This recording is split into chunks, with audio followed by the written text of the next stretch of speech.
শুনলেন কি ঘটনাটি ঘটেছে? দেখুন, যেটা শুনলাম যে মেমারির যে আলামিন মিশন আছে, আলামিন মিশনের ওখানে একটা দুর্ঘটনা ঘটে।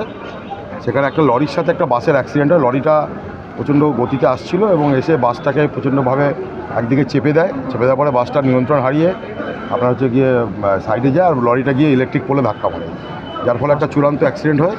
এবং অ্যাক্সিডেন্ট হওয়ার পরে বেশ কিছু মানুষ আহত হয় এবং খবর পাওয়ার সাথে সাথে আমরা সব এখানে চলে আসি এবং আমার মেমারি টাউনের আইএনটিটিউসি সভাপতি আশরাফ, ওখানকার যুব সভাপতি সৌরভ, আমাদের বাস ইউনিয়নের ছোটু আছে ওখানে, অরবিন্দ, ওরা সবাই আমাকে খবর দেয়। আমি তখন বর্ধমানেই ছিলাম।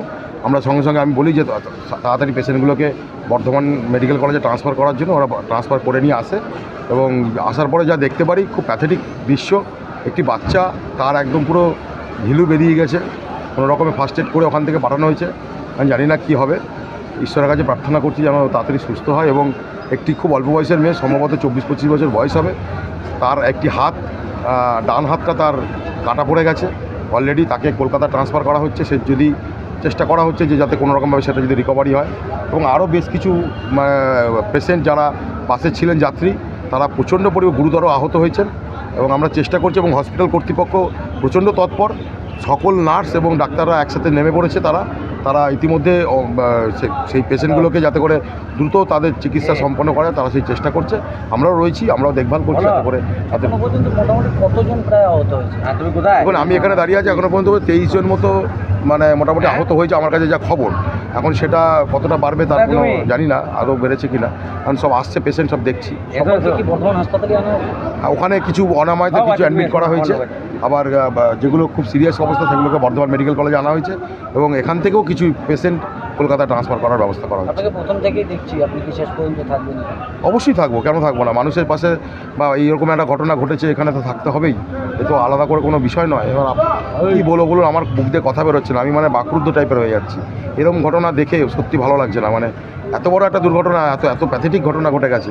পরিবারের লোকেরা যারা আহত হয়েছে তাদের পরিবারের লোকেদের খবর দেওয়ার ব্যবস্থা করছে? হ্যাঁ, তাদের পরিবারের লোকেদের 3 জনকে খবর দিলাম।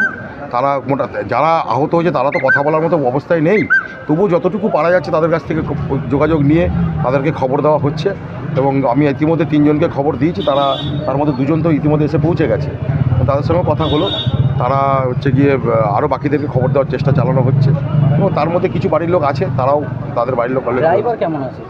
ড্রাইভার এই মুহূর্তে 2টো গাড়িরই ড্রাইভারকে তারা এরকম সিচুয়েশান থেকে তারা ওখান থেকে হয়তো সরে পড়েছে, কিন্তু একজন খালাসি যিনি আছেন তিনিও আহত হয়েছেন, তিনিও চিকিৎসাধীন অবস্থায় রয়েছে। বাসের সাথে নাম্বারে হয়েছে? হ্যাঁ হ্যাঁ। বাসটা কোথা থেকে আসছিল? মালডাঙ্গা থেকে আসছিল। মালডাঙ্গা থেকে বর্ধমান? মেমারি মালডাঙ্গা মেমারি রুট হয়েছিল। পেছনের সিটে বসেছিলাম। হ্যাঁ। এবারে একটা শুধু বিকট শব্দ শুনতে পেলাম। হ্যাঁ। তারপরে তো দেখলাম ভ্রমণ করে সব বিজার দিকে চলে যাচ্ছে। হ্যাঁ। কাঁচ ভেঙে আসতে সামনের দিকে। হ্যাঁ, প্রায় সকলেই কি আহত নাকি বাসে? এবার কোনো রকমের নিচে নামতে পারি, নেমে দেখছি 3 জন বা 4 জন বাইরে পড়ে আছে। কাঁচ ভেঙে বাইরে চলে গেছে। আর কারো মাথা ফেটে গেছে, কারো হাত চলে গেছে। আপনাদেরকে এখানে কারা নিয়ে আসলো? প্রশাসন? হ্যাঁ। এখন মোটামুটি কতজন তো আহত রয়েছে? বাসের প্রায় সবাই নাকি? হ্যাঁ, বাসের প্রায় সবাই কি আহত রয়েছে? হ্যাঁ 40 জন মতো ছিল। 30 থেকে 35। আপনি কোথায় যাচ্ছিলেন? কোথা থেকে কোথায় যাচ্ছিলেন? আমি মেমারি রাধানপুর থেকে মেমারি যাচ্ছি। সান হসপিটাল, এখানে যে কোনো রকমের চিকিৎসার বিশ্বস্ত প্রতিষ্ঠান। খুবই কম খরচে বিশ্বমানের চিকিৎসা প্রদান করে থাকে। উন্নত মানের ওয়ার্ড কেবিন, পরিষ্কার পরিচ্ছন্ন পরিবেশ দ্বারা সুসজ্জিত চিকিৎসা ব্যবস্থা রয়েছে। এছাড়া স্বাস্থ্যসাথী কাজেও পরিষেবা প্রদান করা হয়। সুতরাং আজই যোগাযোগ করুন সান হসপিটালে। ঠিকানা GT road, Bhangakuthi, Bardhaman. Phone number মনে রাখবেন 9434188262 অথবা 83730954222।